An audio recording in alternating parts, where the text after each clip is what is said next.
She smiled with him at the gala, until she saw who was waiting inside. The text came in while I was tightening my tie. Running late. Don't wait up. Love you. I stared at the screen longer than I should have. It wasn't the words, it was the timing. The gala started in 20 minutes. She had been ready an hour ago, pacing the bedroom, checking her phone every few seconds like she was waiting for permission to breathe. And now this. I typed back. Everything okay? No reply. I told myself I was imagining things. I always did. Love has a way of making you doubt your instincts before you ever doubt the person you love. I arrived alone. The hotel lobby smelled like polished marble and expensive perfume. Crystal chandeliers hummed softly above conversations that felt too loud, too cheerful. I scanned the room out of habit, not expectation. And then I saw her. She stood just outside the ballroom doors, her hand resting lightly on another man's arm. She was smiling, not the polite smile she gave strangers but the real one. The one she used to save for me. Her head tilted toward him as he whispered something that made her laugh. For a moment I couldn't move. My chest tightened like someone had wrapped a belt around my ribs and pulled. She looked happy.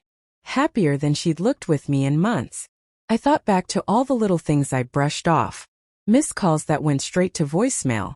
Her phone turning face down on the table. Late nights blamed on work dinners that never had photos. The way she'd flinch when I touched her unexpectedly. Like I was interrupting a thought she didn't want disturbed. I told myself I was paranoid. Insecure. That marriage has quiet seasons. Watching her smile with him, I realized those seasons had been quiet, because she'd been giving her voice to someone else. She turned then, still smiling, until her eyes met mine through the glass doors. The smile vanished. Didn't fade. It broke. Her hand slipped from his arm like it burned. The color drained from her face, and for a split second she looked exactly the way I felt. Caught, exposed, terrified. The man beside her followed her gaze, then looked back at her, confused.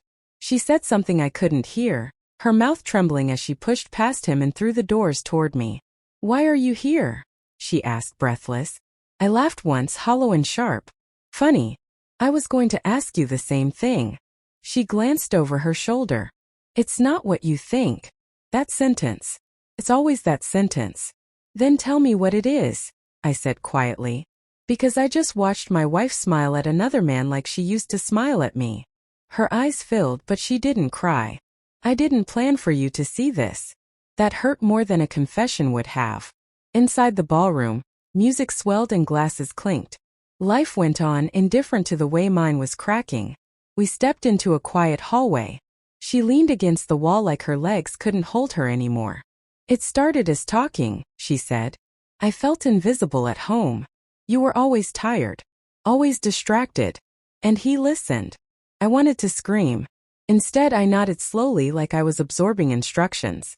"So you found someone else," I said. "And forgot to tell me." "I was going to end it," she whispered. "I swear." I believed that she believed it. Images flooded my mind. Sunday mornings, her asleep on my chest.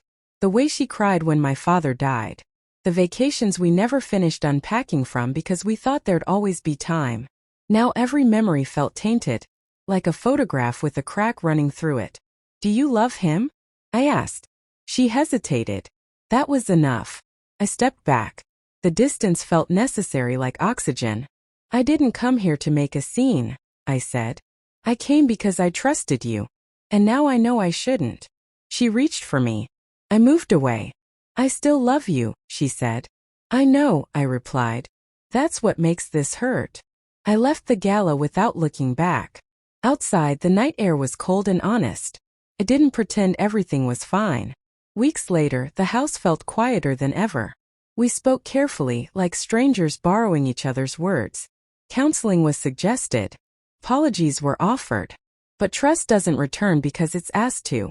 It returns when it's earned, and sometimes it never does. I learned that love isn't just staying. Sometimes it's knowing when leaving is the only way to save what's left of yourself. The last time I saw her, she looked at me with the same eyes she'd had at the gala, full of regret, of things unsaid.